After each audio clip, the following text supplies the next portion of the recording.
On the news, President Buhari presents record 10.73 trillion naira 2020 budget. Military panel recommends disciplinary action against 5 police and army officers involved in Taraba killing. And U.S. blacklist Chinese organizations with unfair treatment of Muslim minority. A warm welcome to News Now. I am Fidelia Aguncha. President Muhammadu Buhari has presented the 10.73 trillion naira 2020 budget to a joint session of the National Assembly. Buhari, while presenting the document, described it as a budget of fiscal consolidation to strengthen Nigeria's macroeconomic environment. The budget has an expected revenue of 8.155 trillion naira, with oil contributing 2.64 trillion and the non-oil sector estimated to bring in 1.81 trillion naira. Expected revenue from other sectors is pegged at 3.7 trillion naira. The Ministry of Works and Housing got the highest allocation of 262 billion naira, while the Ministry of Power got the second highest allocation of 127 billion naira. The document has been hailed by ministers and heads of departments and agencies who say it was designed to improve the Nigerian economy. I also must commend the National Assembly for a renewed vigor in correcting things, the ills of the past. What we are seeing now is 5 months after. The reason why the budget is coming is to enable us to go back to the budget cycle of January to December, which will help us to plan, to have a better plan for the future of Nigeria. So this is highly commendable, and it's also because of the cooperation that is existing between the executive and the parliament today. We are quite excited about it. The hope for Nigerians, they should expect a better, they should expect better dividends of democracy. Nigerians themselves should hold government accountable and responsible. So this is a democracy. It's about everybody being engaged. And Mr. President has ensured that we practice participatory democracy. So it's not just about sitting down, but you're free to, check the budget and also help the parliament in the work of oversight. It's going to impact more meaningfully because now it's not going to be a budget that is going to attract so much disputations, because and it is when a budget attracts so much disputation, that is when there is a problem of implementation.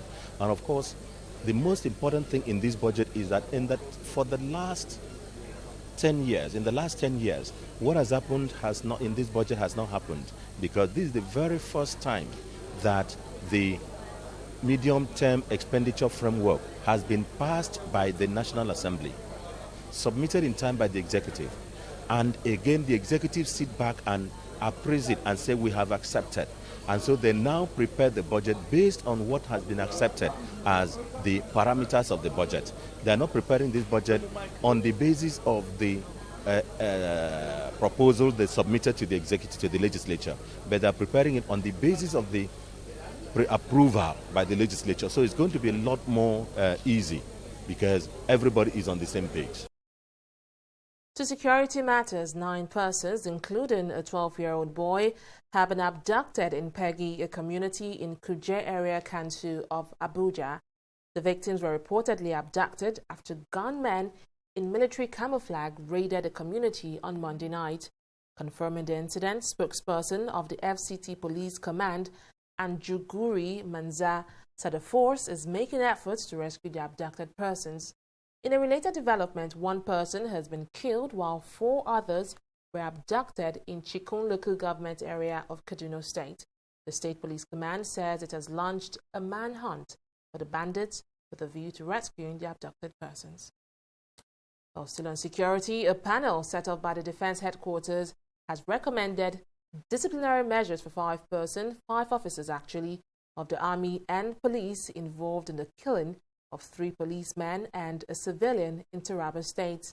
On August 6, policemen attached to the intelligence response team of the force who arrested Hamisu Wadume, a kidnapped suspect, were shot dead by soldiers after they were reportedly mistaken for kidnappers. Following the incident, the Defense Headquarters constituted a joint panel to investigate the killing. The 7-man panel had representatives from the Army, Navy, Air Force, Police Department of State Services, and the Defense Intelligence Agency. Releasing its report on Tuesday, the panel recommended that indicted officers must be subjected to, quote, necessary disciplinary measures, end of quote.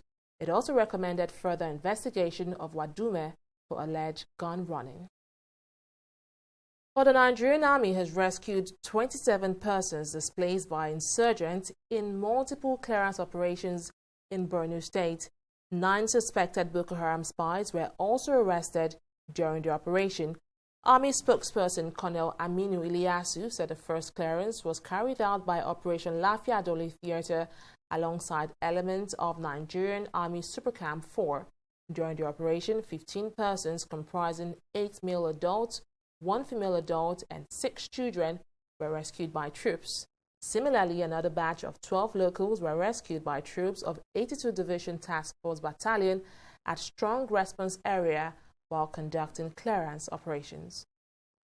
Meanwhile, the Army has launched 2 exercises to complement its ongoing counter-terrorism drive.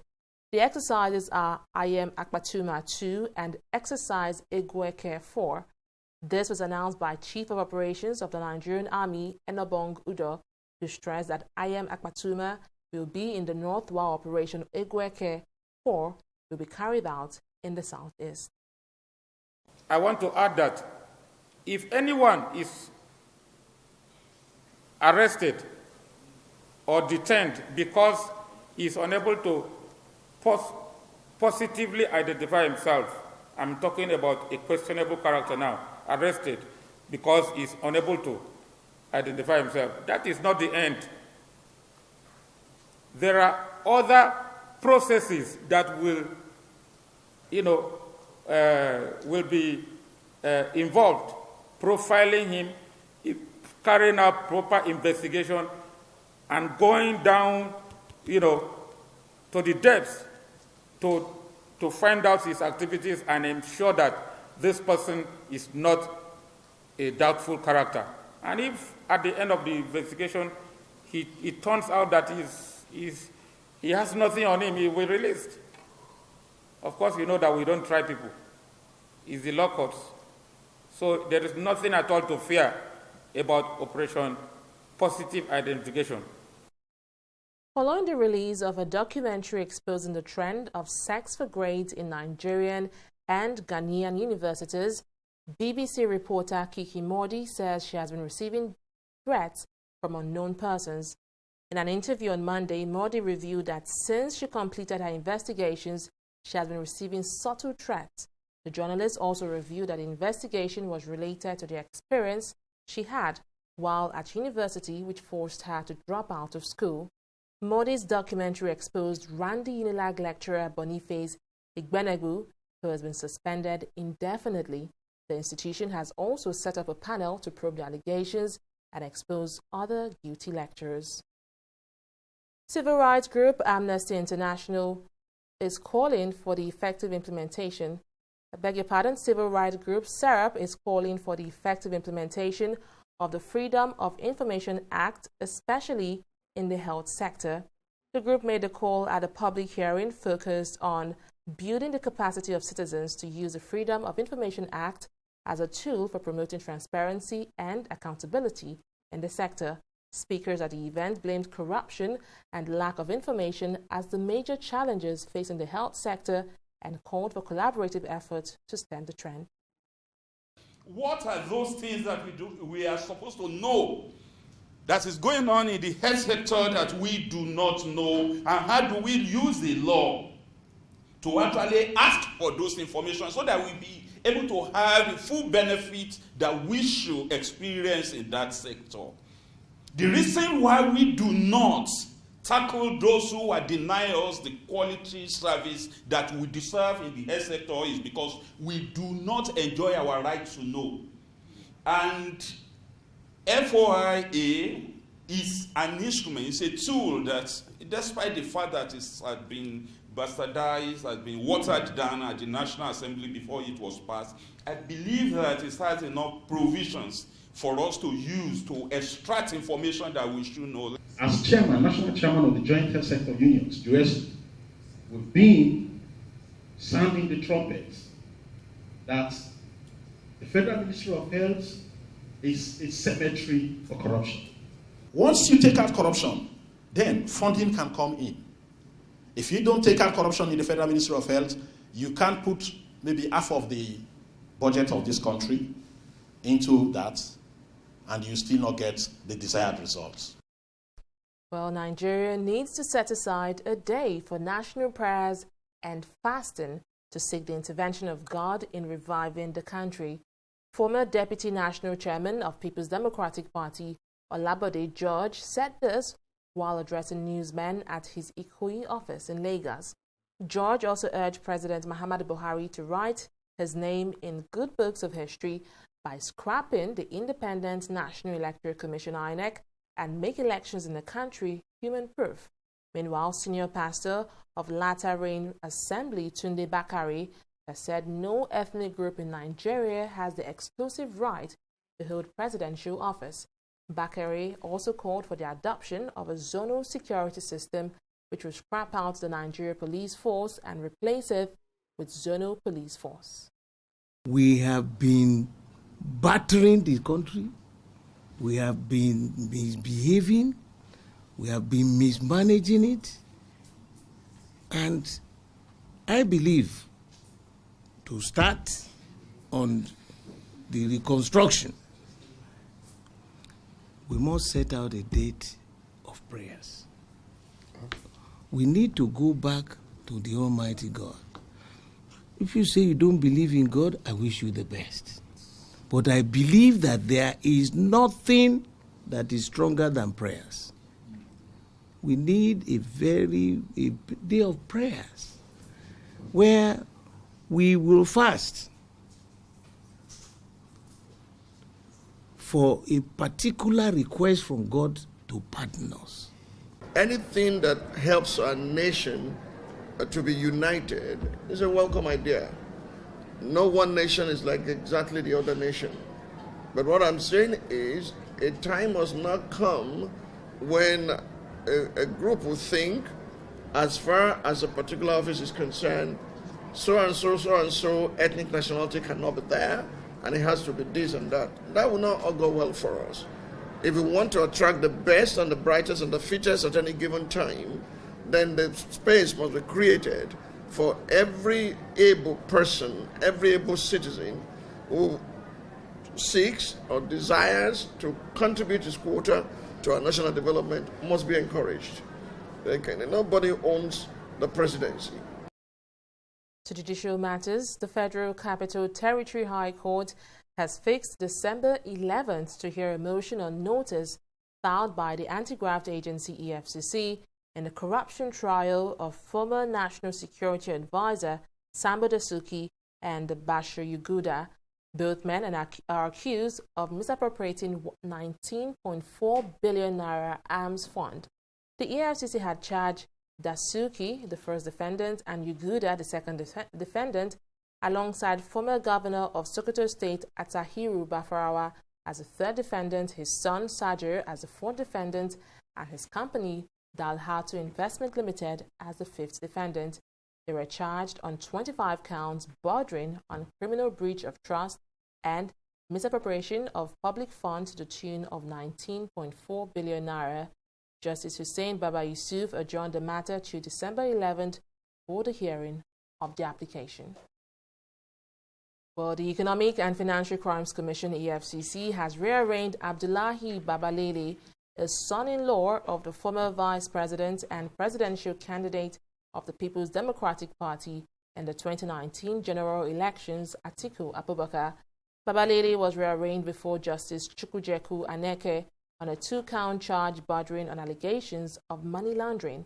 At the resumed hearing of the trial, his lawyer, Mike Ozekome, argued his application seeking the permission of the court for the release of his international passport to enable him travel abroad for medical treatment, but the EFCC raised objections to the request, insisting that there was no material placed before the court to warrant granting the application. Oyedepo instead asked the court to dismiss the application and order for an accelerated trial. Justice Aneke has fixed October 11th for his ruling. While you're still watching News Now, we'll bring you more stories after this break. The 14th Wale Soyinka Award for Investigative Reporting is open for entries. Wale Soyinka Center for Investigative Journalism hereby calls for submissions from full-time or freelancing Nigerian investigative journalists whose works border on regulatory failures, corruption in public and corporate sectors, or human rights abuses in Nigeria, and published between 4th October 2018 and 3rd October 2019. Award categories: print, radio, television, photo, online, and editorial cartoon. Deadline: Thursday, 24th October 2019 by 4 p.m. Winners will receive cash prizes and more worth 1 million naira. Other finalists will also be rewarded. To apply, please visit www.wscij.org/2019 award. For more information, call 0908 251 5179 or email wscij@wscij.org.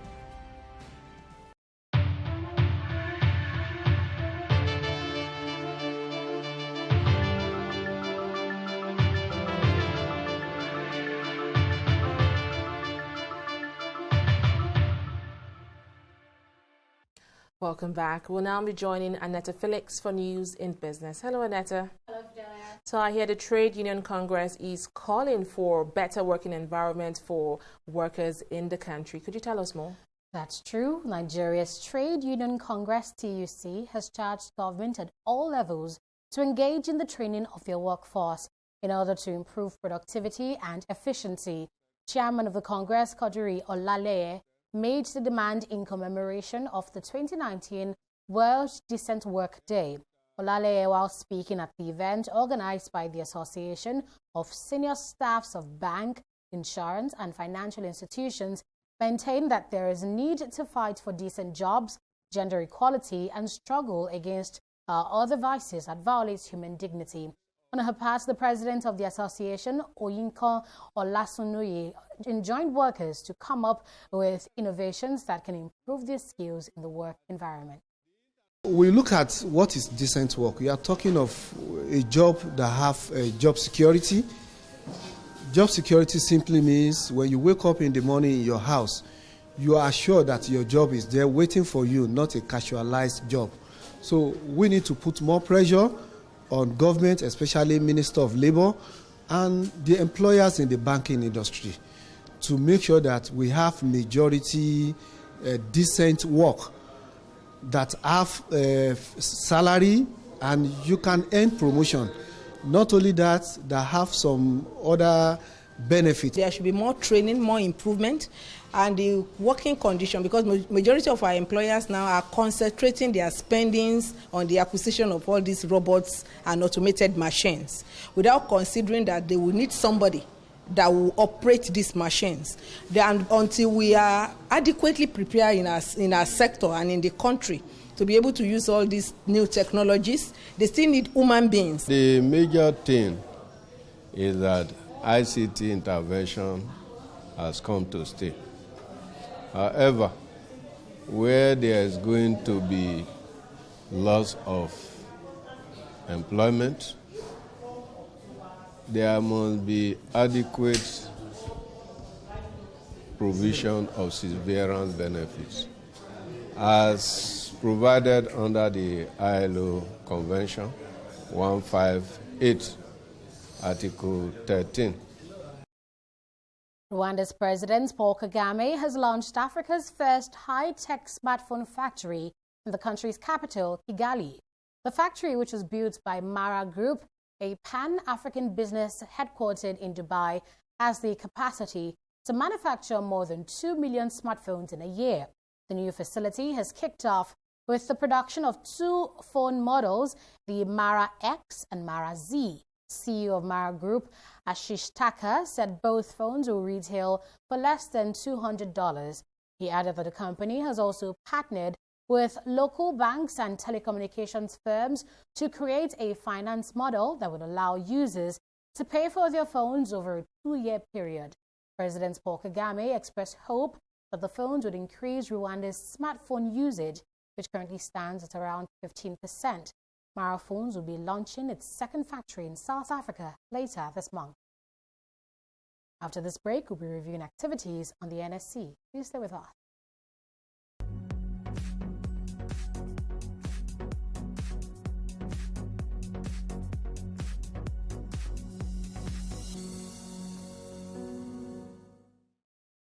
Profit-taking continues on the Nigerian Stock Exchange for a second market day this week, with the all-share index dropping to minus 0.21%. And that's obviously to close at 26,809.92 basis points, while the market cap here is closing at just over 13 trillion naira.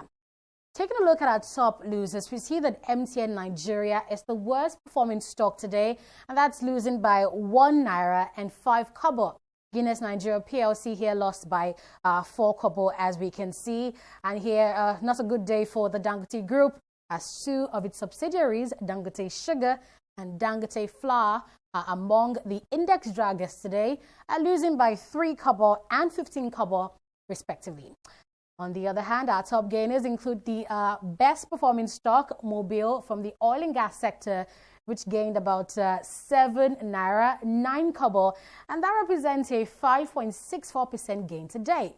NASCON here increased as much as 10% in value.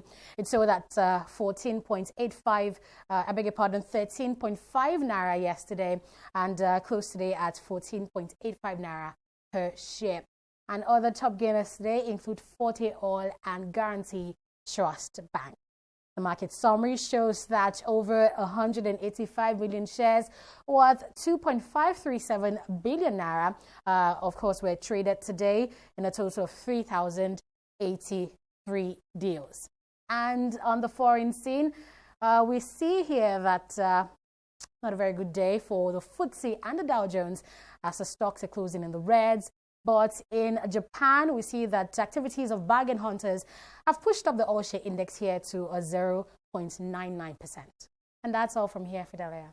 Well, thank you, Annette, for that update. Let's now move to the foreign scene. The U.S. government has widened its trade blacklist of Chinese entities to punish Beijing for its treatment of Muslim minorities.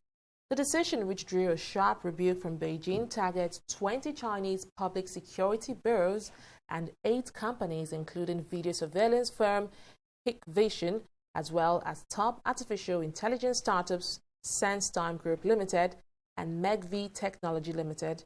This means the affected firms are banned from buying components from U.S. companies without seeking approval from Washington. Secretary of Commerce Wilbur Ross says the American government stands against the brutal suppression of ethnic minorities within China, and the move is not tied to this week's resumption of trade talks between both countries. And in sports, players and officials of the Super Eagles will be expected in Singapore on Wednesday, and that's ahead of their friendly match against 5-time world champions Brazil. On arrival, the team will lodge at the Fairmont Hotel and begin training the next day. The game is built to hold at the Singapore National Stadium, Kallang, on Sunday, October 13, 2019, and kickoff time is 1 p.m. Nigerian time. Well, the Confucius Institute in Lagos has organized a singing competition to commemorate the independence anniversary of Nigeria and China. The institute has since been growing the Chinese culture and Mandarin language among Nigerian students to improve the China-Africa relations. Adesha Odushoga now reports. Years ago, no one would have thought the Chinese language and culture would be this big in Africa, to the point of accommodating an institute like this. The Confucius Institute at the University of Lagos is thus unrelenting in its efforts to promote the fast-spreading culture among Nigerian students. The institute has organized a singing competition in commemoration of the National Day of both countries, with the aim of fostering cultural ties. Because of your interest in Chinese culture, in Chinese language, in Chinese people, we are having a big celebration, and we can see as the teachers how well you are doing it. And every day we just saw you were practicing singing, having rehearsal in and outside our classrooms in CI. So I'm so proud of you.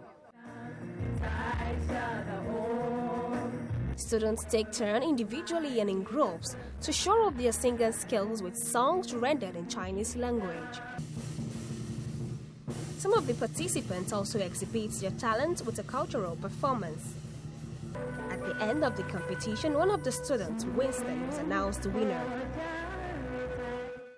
It wasn't just Winston who went home with smiles of victory.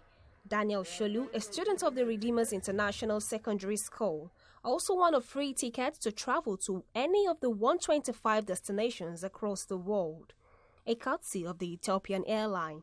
I'm going to give him a ticket, and when he's ready, he will choose from among 125 destinations we travel in the world. The Confucius Institute is an organization set up through partnerships between a Chinese university, a host country university, the Office of the Chinese Language Council International, a language and culture promotion organization, and the Chinese Ministry of Education. The country has since been intensifying its effort to spread its culture and language among students across Africa. Adeshawa Dushoga, TV360 Lagos, Nigeria. Well, that's a wrap on News Now. Many thanks for watching. I am Fidelia Aguncha. Bye for now.